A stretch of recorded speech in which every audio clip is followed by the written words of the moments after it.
Hello विद्यार्थी मित्रों, केम छो? मजामा हशो? तो आज हम फिर से एक बार हमारा विषय हिंदी इसके साथ हम मिले हुए हैं। तो इकाई नंबर 5 हमारी, जिसका नाम सवाल बाल मन के जवाब डॉक्टर कलाम के। तो हमने अगले टास्क के अंदर देखा था कि डॉक्टर एपीजे अब्दुल कलाम, उनका पूरा जीवन परिचय हमने देखा हुआ था। तो डॉक्टर एपीजे अब्दुल कलाम जो है वो एक हमारे भारतीय मिसाइल मैन के नाम से जाने जाते हैं। भारत के 11वीं नंबर के जो राष्ट्रपति है वो डॉक्टर एपीजे अब्दुल कलाम को बनाया गया था 2002 में। और एपीजे अब्दुल कलाम का हमने पूरा नाम देखा था, अबुल पाकिर जैनुलाब्दीन अब्दुल कलाम। उनका पूरा नाम है। और उनके पिता एक मछुआरे थे जिनका नाम है जैनुलाब्दीन। वो नाव को किराए पर दे रहे थे। वो 5 भाई बहनें थे, 5 बहनें और 5 भाई, इस तरह 10 भाई बहनें थी। और हमने देखा था कि जब वो छोटे थे तब किस तरह की पढ़ाई, उनका माध्यमिक शिक्षण पंचायती विद्यालय रामेश्वरम के अंदर ही हुआ था। उनकी कई सारी पुस्तकें थी। उनकी आत्मकथा विंग्स ऑफ फायर के नाम से वो जाने जाते हैं। मेरी जर्नी के नाम से पुस्तक लिखी हुई है। उनको अलग अलग सम्मानों से नवाजा गया है, जैसे कि पद्म भूषण, पद्म विभूषण और भारत का सम्मान यानी कि भारत रत्न से भी उनको नवाजा गया है। तो उनका पूरा जीवन परिचय, उनकी शिक्षा दीक्षा, वो किस तरह वैज्ञानिक बने, कितनी कठिनाइयों का सामना किया। तो आज कुछ ऐसे प्रस्तुत हमारी इकाई के अंदर है कि आप जैसे बच्चे हैं छोटे छोटे और स्कूल में एक व्याख्यान अब्दुल कलाम का है, और इस व्याख्यान के दौरान अब्दुल कलाम से ये बच्चे अलग अलग कक्षा के हैं जो उनसे प्रश्न पूछ रहे हैं। सवाल बाल मन के बच्चे जो है वो उसको सवाल पूछ रहे हैं और डॉक्टर कलाम जी उसके आंसर दे रहे हैं, यानी जवाब के तौर पर उनकी सोच वो अब्दुल कलाम जी बच्चों को बता रहे हैं। तो ये प्रस्तुत जो इकाई है उसमें बच्चों के साथ बातचीत तथा संपन्न हुई जो उनके जीवन की घटनाएं हैं वो कुछ याद दिलाकर, और राष्ट्रपति पद पर किस तरह वो आसीन हुए इसकी बात भी वो यहाँ करते हैं। तो आइए देखते हैं। हमारा जो प्रश्न नंबर पहला है उसके बारे में शुरुआत करते हैं, प्रारंभ करते हैं। तो शुरू में देखिए एक प्रश्न करता है पहले। तो बच्चों आप अपनी किताबें के अंदर इकाई नंबर 5 खोलिए, जिसके अंदर पहला एक प्रश्न है हमारी इकाई का। उसके अंदर एक बच्चा है प्रश्नकर्ता, संवाद के रूप में हमें दिया गया है। किसके रूप में? संवाद के रूप में हमें यहाँ सभी प्रश्न दिए गए हैं। तो पहला प्रश्न हम देखते हैं जिसका नाम है, लड़के का नाम क्या है? आर अरविंद, कक्षा 3, सेंट मेडल स्कूल चेन्नई से है। उनका प्रश्न ये है कि क्या आप अपने बचपन की कोई यादगार घटना सुना सकते हैं? अब बच्चों आपको यहाँ आपके पाठ्य पुस्तक में देखिए, यहाँ जो है वो डॉक्टर कलाम जी बैठे हुए हैं और ये बच्चा जो छोटा है उनसे प्रश्न कर रहा है। बच्चे देखो इर्द गिर्द उसकी बैठे हुए हैं और प्रश्न कर रहे हैं। तो इसी प्रकार पहला प्रश्न आर अरविंद नाम का लड़का चेन्नई से मेडल स्कूल से आया हुआ है, वो कर रहा है और पहला प्रश्न पूछ रहा है कि क्या आप हमको कोई आपके बचपन की कोई घटना सुना सकते हैं? तो इसके बारे में डॉक्टर कलाम जी जवाब देते हुए कहते हैं, कक्षा 5वीं के मेरे एक शिक्षक श्री शिव सुब्रमण्यम अय्यर की एक मुझे बात याद है। एक यादगार मेरा प्रसंग है जो मैं आपको मेरी कक्षा 5 का सुनाऊंगा। एक दिन इसी कक्षा में वे हमें यह बता रहे थे कि कोई पक्षी कैसे उड़ता है। अब हमने उनके जीवन परिचय के अंदर भी ये प्रसंग देखा था कि 5वीं कक्षा में वे जब पढ़ते थे तब उनके प्राध्यापक शिव सुब्रमण्यम जी पक्षी के उड़ान के तरीके हमें इसको समझा रहे थे और जानकारी दे रहे थे। लेकिन जब छात्रों को समझ में नहीं आया तो क्या किया, एक पक्षी, एक खग, एक विहग कैसे उड़ता है उसके बारे में उनके शिक्षक का नाम लिखा हुआ है। शिक्षक जब वो 5वीं कक्षा में पढ़ते थे तभी के उनके शिक्षक है शिव सुब्रमण्यम, श्री शिव सुब्रमण्यम,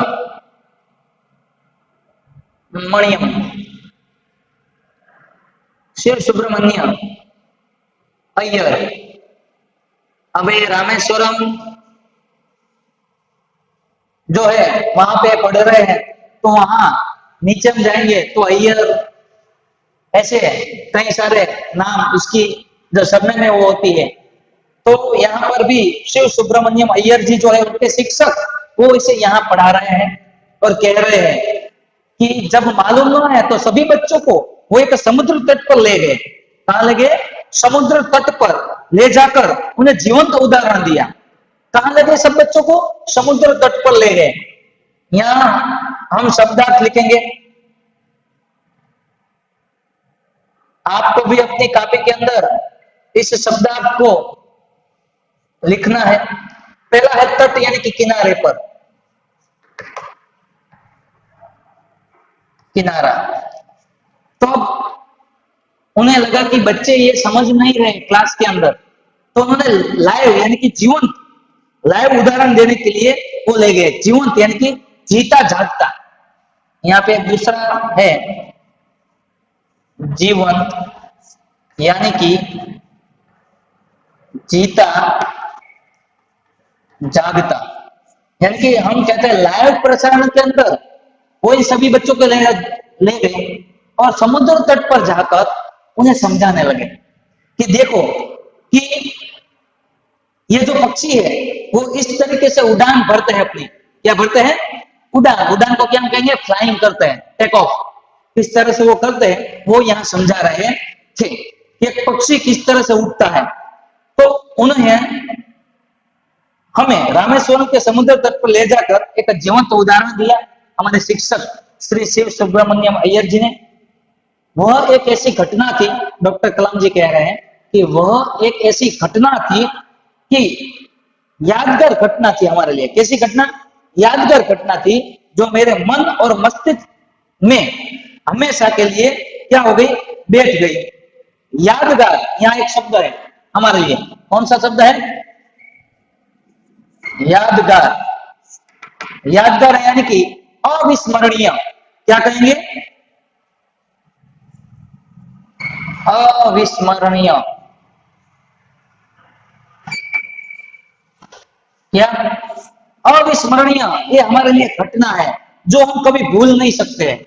इस घटना को हम कभी भूल नहीं सकते हैं कि हमारे शिक्षक श्री सुब्रमण्यम अय्यर जी हमें समुद्र तट पर ले गए और वहां ले जाकर हमें लाइव में दिखाया, जीता जागता उदाहरण दिया कि पक्षी किस तरह से उड़ते हैं। और यही घटना मेरे मन और मेरे मस्तिष्क के अंदर हमेशा के लिए बैठ गई।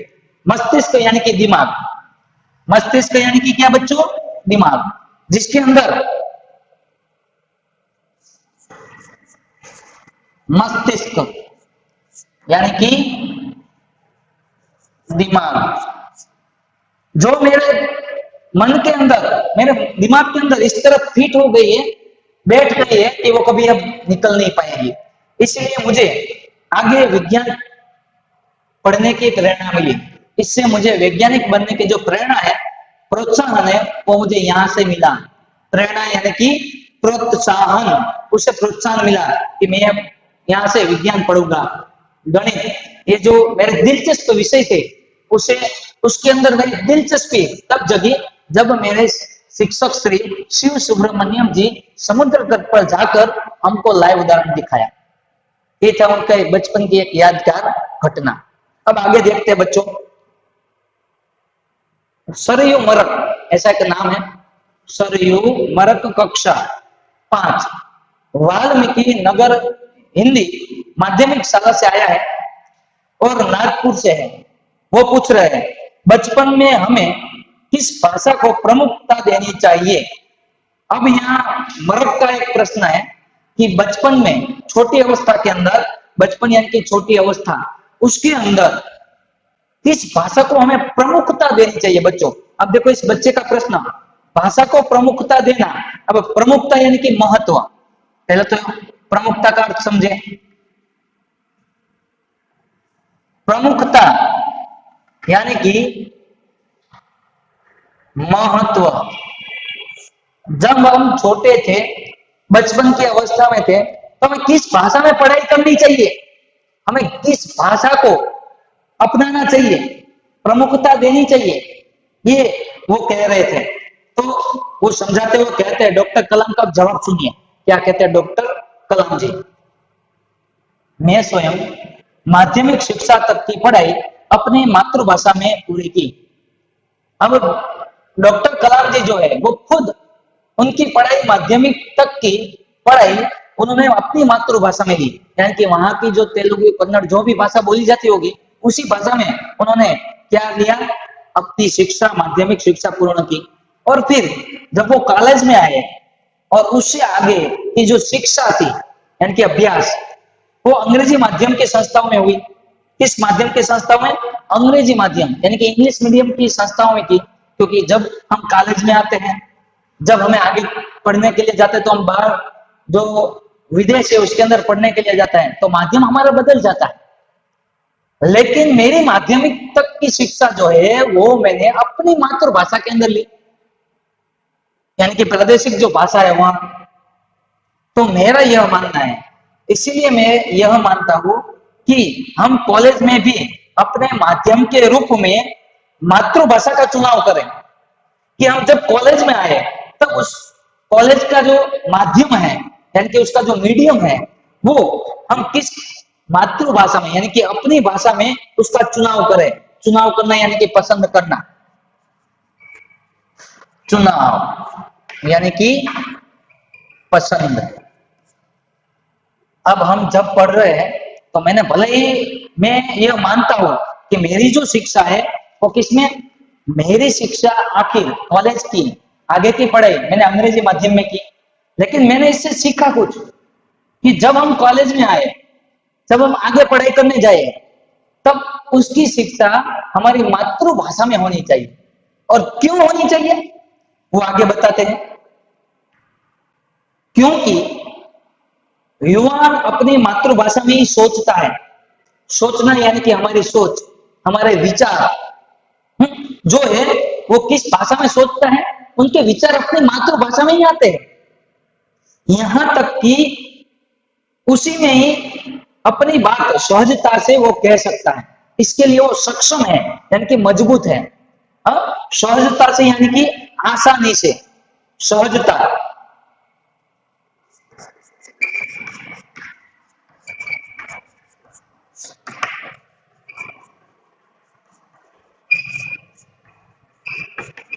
स्वाभाविक रूप से जो बातचीत दूसरों के साथ करनी है वो अपनी मातृभाषा में ही वो कर सकता है, और वो भी उसके लिए मजबूत होता है, सक्षम होता है ऐसी बातें करने के लिए।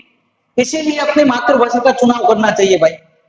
यहां तक कि उसकी जो सोच होती है, उसके जो विचार आते हैं उनके मन में, वो ख्यालात, वो सोच अपनी मातृभाषा में आते हैं, न कि किसी और भाषा में। इसीलिए हमें मातृभाषा को चुनना चाहिए।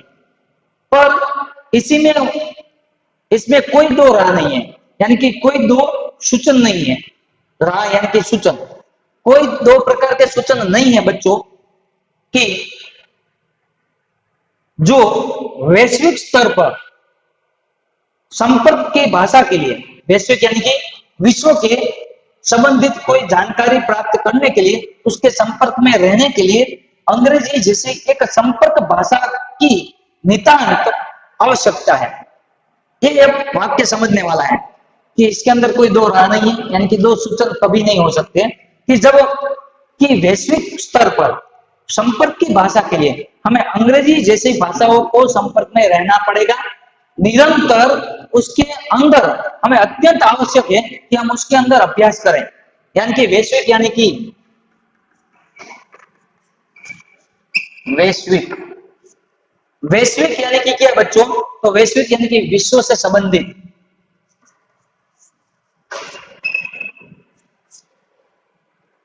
विश्व से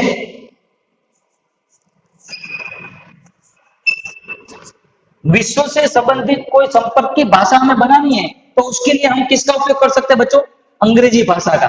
हाँ, इसके संपर्क में यानी कि इसके मेल में, हाँ, मेल जोल के अंदर, मेल जोल की जो भाषा है, संपर्क यानी कि मेल जोल की भाषा, संपर्क यानी कि मेल जोल, ये जो मेल जोल की भाषा है संपर्क की, उसके लिए नितांत यानी कि अत्यंत आवश्यक है।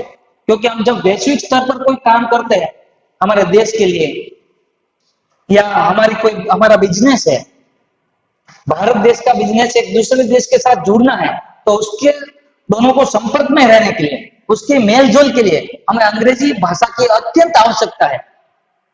वरना हमारी पढ़ाई है, हमारी शिक्षा है, वो तो सिर्फ मातृभाषा में ही होनी चाहिए। ये डॉक्टर कलाम के विचार हैं, ये डॉक्टर कलाम का जवाब है। आगे देखते हैं कि और क्या देते हैं जवाब।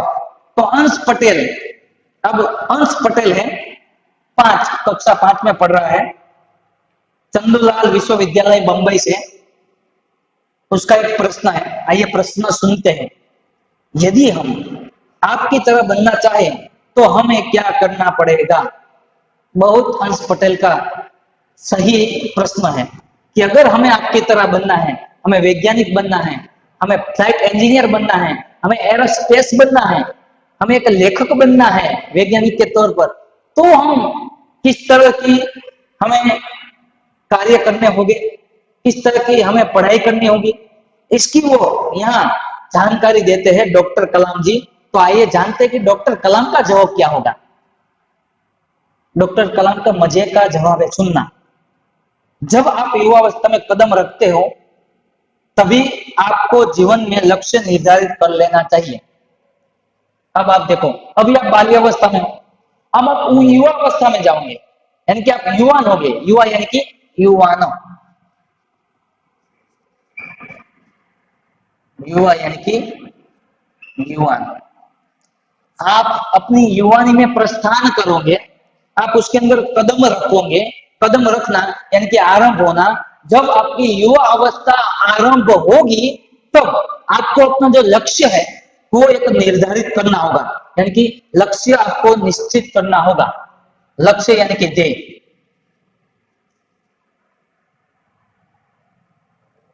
लक्ष्य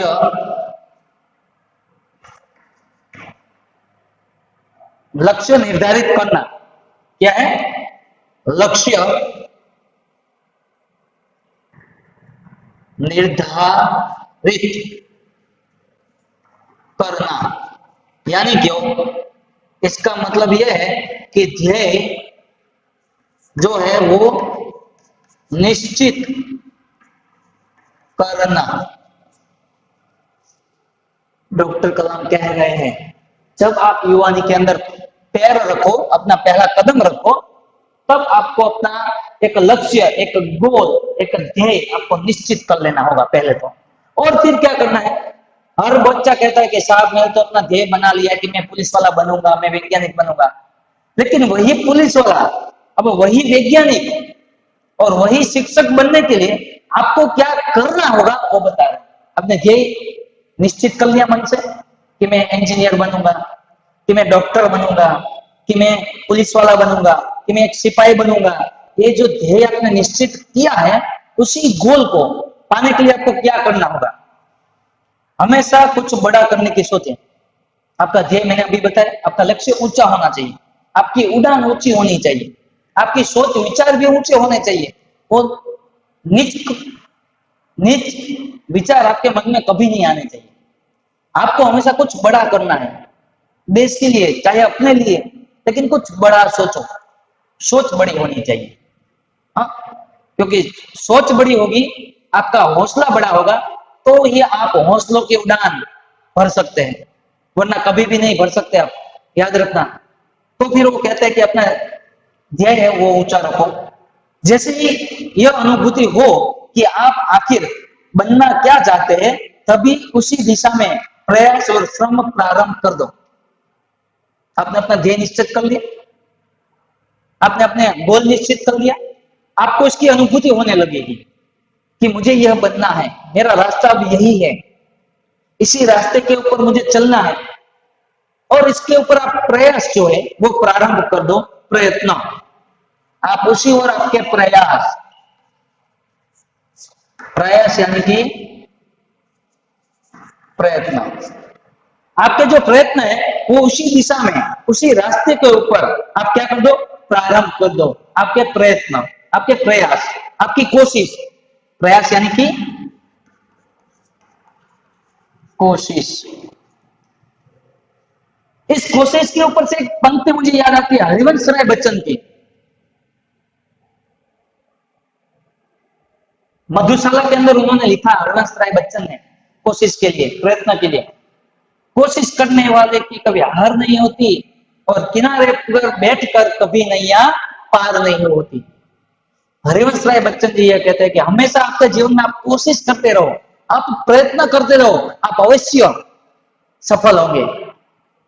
एक छोटी सी चींटी होती है, पहाड़ चढ़ने का प्रयत्न करती है, ऊपर चढ़ती है फिसलती है, ऊपर चढ़ती है फिसलती है, बार बार अपना प्रयत्न करती है, लेकिन अपने लक्ष्य को कभी छोड़ा नहीं, इसलिए वो एक बार अवश्य सफल होगी। उसके अपने मन में ये सोच बिठा कर रखी है, इसलिए कोशिश करने वालों की कभी हार नहीं होती, और किनारे पर बैठकर कभी नैया पार नहीं होती। ये डॉक्टर कलाम के विचार थे, ये उनकी सोच थी। तो आपने उसकी ओर प्रयास शुरू कर दिया, श्रम भी करना शुरू करेंगे भाई, श्रम, मेहनत, उद्यम, अब करना शुरू करो, प्रारंभ करो, यानी कि शुरू करना, प्रारंभ करना यानी कि शुरू करना उसी दिशा में। उसका अर्थ यह है, डॉक्टर कलाम का कहने का मतलब यह है, अर्थ यानी कि जी तोड़ मेहनत करो। क्या करो, जी तोड़, यानी कि जितनी हो सके उतनी ताकत से आप क्या करो, मेहनत करो। जी तोड़ यानी कि बहुत ताकत से मेहनत करना, जोश से मेहनत करना, हिम्मत से आप मेहनत करते रहो, बहुत मेहनत करना, जी तोड़ मेहनत करना यानी कि बहुत मेहनत करना, जी तोड़ मेहनत करना यानी कि क्या, बहुत मेहनत करना, बहुत मेहनत करना, पूरे दम से अपनी पूरी जी जान इसके इस लक्ष्य के ऊपर लगा दो कि मुझे डॉक्टर बनना है, मुझे ये करना है, और फिर उसी के ऊपर आप अपना कार्य शुरू कर दो।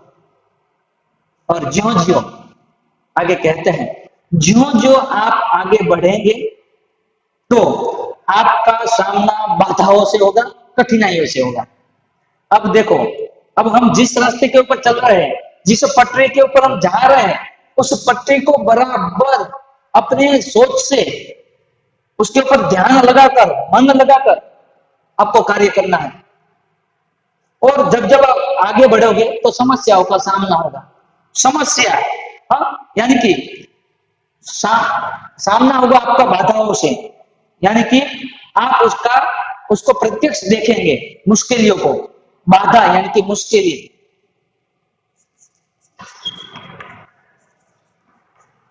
बाधा यानी कि मुश्किलियां, आपको मुश्किलियां का सामना करना पड़ेगा। मुश्किली, हाँ, इसका आप सामना करेंगे, आपके पास सामने यदि आपकी कठिनाई है, उलझन है, हाँ, और फिर आपको अपने अंदर एक दृढ़ साहस पैदा करना होगा। डरना नहीं है, हारना नहीं है, अपने अंदर एक ताकत, एक हिम्मत क्या करनी है, पैदा करनी है, उत्पन्न करनी है। आपके मन को आपको निर्धारित मक्कम करना है। हिमालय जैसा मन आपको अडिग रखना है। ऐसी सोच आपको बनानी है अंदर से। और समस्याओं को पराजित करने के लिए उसमें महारत हासिल करनी होगी कि जो जो समस्या आपके पास आ रही है, पढ़ने की समस्या, याद रखने की समस्या, हाँ, ये जो समस्याएं आपके सामने आती जा रही है, उसके अंदर आपको एक महारत यानी कि योग्यता हासिल करनी होगी। क्या हासिल करनी होगी? महारत। महारत हासिल करना यानी कि योग्यता प्राप्त करना। योग्यता प्राप्त करना। आपको क्या करना है? आपकी बाधाओं को आप उसका सामना करो, उस कठिनाइयों के अंदर आपका दृढ़ यानी कि निश्चित मनोबल करो, हाँ, और फिर समस्याओं को पराजित करो यानी कि हरा दो। समस्या यानी कि उलझनों को आप इसको हराने के लिए आप अपनी योग्यता को प्राप्त करो। आपके लक्ष्य तक पहुंचने के लिए जो जो बाधाएं आती है उसको हराने के लिए आप तैयार हो जाओ, आप पारंगत हो जाओ। हमारी बिल्डिंग का नाम है पारंगत। पारंगत का मतलब यही है कि आपके अंदर जो योग्यता है वो प्राप्त करना, आप उसको हासिल कर सकते हो। ये पारंगत यानी कि क्या? पारंगत यानी कि अपने अंदर की योग्यता है उसे हासिल करना है, उसे लाना है, तभी जीवन में आप सफल हो पाओगे। आप उसी वक्त अपने सफलता के शिखरों तक आप पहुंच पाओगे। पहले यह जरूरी है कि आप निरंतर ज्ञान अर्जित करें। ज्ञान यानी कि अभ्यास, हाँ, ज्ञान यानी कि अपने अंदर की जो ताकत है, जानने की इच्छा, वो आपको प्राप्त करें यानी कि अर्जित करना यानी कि प्राप्त करना। आप ज्यादा से ज्यादा अपने अंदर ज्ञान को क्या करें? बिठाएं। हाँ? जिस तरह हम एक भाषा को जानने के लिए उसके लिए वोकेब यानी कि शब्द भंडोर होना जरूरी है, उसी तरह आपको डॉक्टर बनने के लिए उसके जो प्रयत्न है, उसकी जो जानकारी है, वो प्राप्त करना आपके लिए जरूरी हो जाता है। उसके सोर्सेस आप अपने अंदर उतारो, जहां से भी मिले उसका ज्ञान प्राप्त करो। उस रास्ते के ऊपर चलने की जितने भी आपके पास जितनी माहिती मिले वो आप अर्जित करो, अपने अंदर उतारो। ये वो कह रहे हैं, यही है। आपको जब आप मेरे जैसे बन जाओगे, मैंने ये सब किया हुआ है, आप भी कीजिए। आगे कहते हैं एक प्रश्नकर्ता चिराग जैन, छोटा सा प्रश्न है उसका। 7 बॉम्बे कैम्ब्रिज अंधेरी पश्चिम मुंबई से आया हुआ है बच्चा, 7वीं कक्षा में है। वह कौन सी बड़ी चुनौती है जिसका सामना आज हमें करना पड़ रहा है? भारत देश के सामने चुनौती यानी कि ललकार, चुनौती।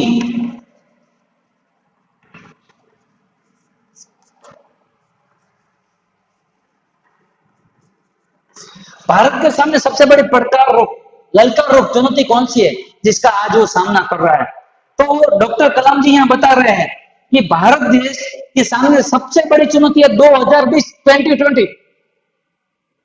ये उसके सामने बड़ी चुनौती है। 2020 2020 तक विकसित राष्ट्र के रूप में परिवर्तित करना और देश के 1 अरब से भी अधिक नागरिकों के चेहरे के ऊपर मुस्कान लाना। 2020 का जो विजन है, 2020 की जो वर्ष है, उसके अंदर हमारा भारत देश एक विकसित, पूर्ण तरह से विकसित राष्ट्र बन जाए, वही उसके लिए बहुत बड़ी चुनौती है। उसके अंदर उसको परिवर्तित करना है यानी कि उसके अंदर उसको बदलना है। परिवर्तित करना यानी कि बदल देना। हम अभी विकसित देश की गणना में है, हमें विकसित बनना है। हम अभी विकासशील की गणना में है। किसकी? विकासशील, विकासशील देश में भारत आता है। भारत की गणना किसमें होती है? विकासशील देशों में, विकसित देशों में नहीं होती है। तो हमें क्या करना है? 2020 तक भारत को एक विकसित राष्ट्र बनाना है। कैसा राष्ट्र? विकसित राष्ट्र बनाना। हमारे लिए चुनौती है। विकसित राष्ट्र बनाना। तो हमारे लिए सबसे बड़ी चुनौती क्या है कि जो 2020 का लक्ष्य है कि भारत देश एक विकसित राष्ट्र की गणना में आ जाएगा, क्योंकि उसके पास कितनी 1 अरब से भी ज्यादा जनसंख्या है। हाँ, 1 अरब से भी अधिक जनसंख्या है, नागरिकों की संख्या है। और इस 1 अरब से भी ज्यादा जो नागरिक है, उन सभी नागरिकों के ऊपर, उसके चेहरे के ऊपर, उसके मुख के ऊपर मुस्कान लानी है। क्या लानी है? एक छोटी सी मुस्कान। ये जरूरी है। और मुस्कान देखना यही राष्ट्र के समक्ष यानी कि सामने सबसे बड़ी चुनौती है। यही राष्ट्र के सामने सबसे बड़ी ललकार है, पड़कार है, आह्वान रूप है। तो फिर ये एक छोटा सा प्रश्न जो यहाँ पे चिराग जैन के द्वारा किया गया कि हमारे सामने सबसे बड़ी ललकार चुनौती क्या है, तो चुनौती ये है कि भारत देश को जो विकासशील देश के अंदर भारत देश आज गिना जाता है, उसकी बदौलत भारत देश को 2020 तक विकसित राष्ट्र बनाना, यही 1 अरब से भी ज्यादा आबादी वाले देश की सबसे बड़ी चुनौती है। और उसका सामना आज भी हम कर रहे हैं। आगे देखते हैं एक छोटा सा प्रश्न। हर्ष चांडक कक्षा 7 डॉक्टर एस राधाकृष्णन विद्यालय मंडला से मुंबई से आ रहा है। एक छोटा सा प्रश्न है, आपकी दृष्टि में साहस की परिभाषा क्या है? सबसे अच्छा सवाल मैं तो यह कहूंगा भाई, जो प्रश्न आज अभी तक हमने देखे उसमें से सबसे अच्छा सवाल कि हमारे अंदर साहस यानी कि हिम्मत की व्याख्या क्या है, इसकी परिभाषा क्या है? परिभाषा यानी कि व्याख्या, परिभाषा यानी कि व्याख्या। साहस, हिम्मत, शौर्य, इसकी आखिर व्याख्या क्या है वो तो हमें कहिए। आपने ये सब बता दिया कि हमें किस तरह मेहनत करनी चाहिए, किस माध्यम को चुनना चाहिए। आपने अपने बचपन की एक यादगार घटना सुनाई। आपने कहा कि हमारे भारत के सामने जो ललकार है वो 2020 का है, वो भी हम समझ में आया है। लेकिन साहस कहां से पैदा करें, उसकी व्याख्या क्या है? तो डॉक्टर कलाम कहते हैं, अपनी जान की परवाह किए बिना, परवाह यानी कि चिंता किए बिना दूसरों को संकट या आपदा से बचाना ही साहस यानी कि हिम्मत की परिभाषा है। उसकी व्याख्या क्या है? अपने जीवन की यानी कि अपने प्राणों की, जान यानी कि प्राण, जान यानी कि प्राण, अपने शरीर की चिंता किए बिना, क्या किए बिना? परवाह,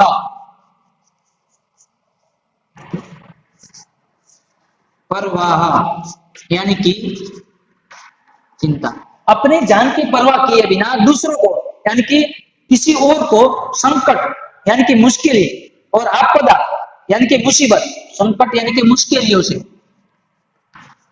संकट यानी कि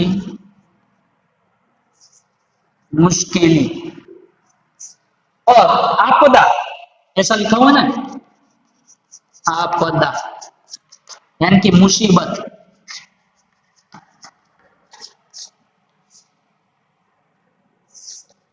आपदा नहीं पर आपदा।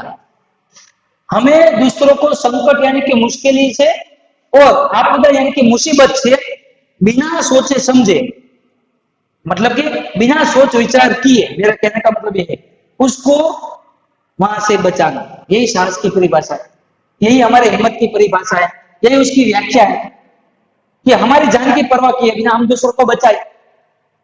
तो बच्चों, आज तक जो हमने 4-5 प्रश्न देखे, वहां तक ये टास्क हमारा रहेगा। बाकी की जानकारी और बाकी के प्रश्न हम अगले टास्क के अंदर देखेंगे। तब तक के लिए बाय बाय।